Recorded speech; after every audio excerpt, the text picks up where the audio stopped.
భయం ఎక్కడ కనిపించలేదు సార్ క్లిప్స్ లో. మాకు భయం పుట్టిస్తున్నారు మీరు.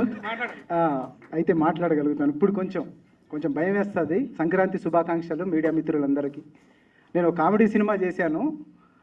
అప్పుడు మామూలుగా సరే ఒక మాస్ సినిమా చేద్దామని ప్లాన్ చేసి హీరోల దగ్గరికి మామూలుగానే వెళ్తాం కాబట్టి చాలామంది హీరోల దగ్గరికి వెళ్ళడం జరిగింది. కొంచెం అది కష్టంగా ఉంటుంది కాబట్టి బాగా లేట్ అయిపోద్దని రాజ్ తరుణ్ గారికి శాండీకి కథ చెప్తే ఒప్పుకున్నారు. వాళ్ళు గొప్పతనం ఏంటంటే తండ్రి కొడుకులుగా చేయడానికి ఒప్పుకున్నారు ఫస్ట్. దాని తర్వాత ఫ్రెండ్స్గా చేశారు. దీంట్లో ఈ ట్విస్ట్ ఉంటుంది ఈ సినిమాకి. అలాగే వెంకట్ గారు విలన్గా బాగా చేశారు. ఈ సినిమాలో హీరోయిన్లు కూడా గదర్ 2 బెంగాల్ ఫైల్స్ చేసిన సిమ్రత్ కౌర్ చేసింది. అలాగే ఛాయాదేవి అని తమిళ్లో 2 మూవీస్ చేసింది. బిచ్చగాడు, నీది నాది ఒకే కథలో చేసిన సట్నా టీటస్ చేసింది. వీళ్ళందరూ 4 హీరోయిన్లు. అలాగే వీళ్ళిద్దరు ఇక్కడ కనిపిస్తున్నారు కానీ మీకు సినిమాలో 4 కనిపిస్తారు. డెఫినెట్గా మంచి సినిమా చేశాను అనుకుంటున్నాను. అక్కడ వాడినే నేను కూడా, కానీ ఇక్కడికి వచ్చాను. అందుకు మీరందరూ ఆశీర్వదించి ముందుకు తీసుకెళ్ళాలనుకుంటున్నాం సినిమాని. ఇంకా చెప్పడానికైతే వీళ్ళిద్దరితో కొంచెం కష్టపడ్డాను, నిజం చెప్పాలి కాబట్టి.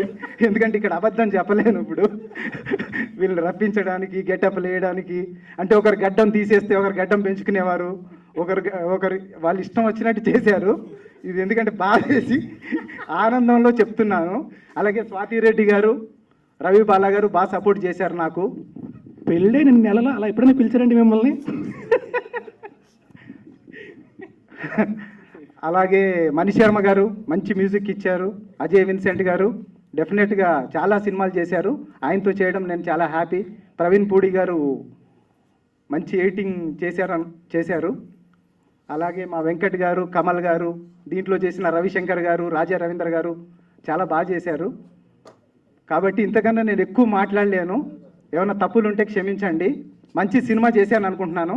డెఫినెట్గా థియేటర్లో మాత్రం దద్దరిల్లుతుంది. డెఫినెట్గా రామ్ బజరంగ్ అనే సినిమా ఇది నార్త్ ఇండియా కూడా రిలీజ్ అవుతుంది. ఆల్రెడీ బిజినెస్ చేసేసాము. తెలుగులో ఎంతవరకు వెళ్తుందో చూద్దామండి. ఓకేనా? Thank you sir. అందరికీ సంక్రాంతి శుభాకాంక్షలు. Love you. And Raj Tarun గారికి 25th ఫిలిం నాకు చాలా సంతోషంగా ఉంది.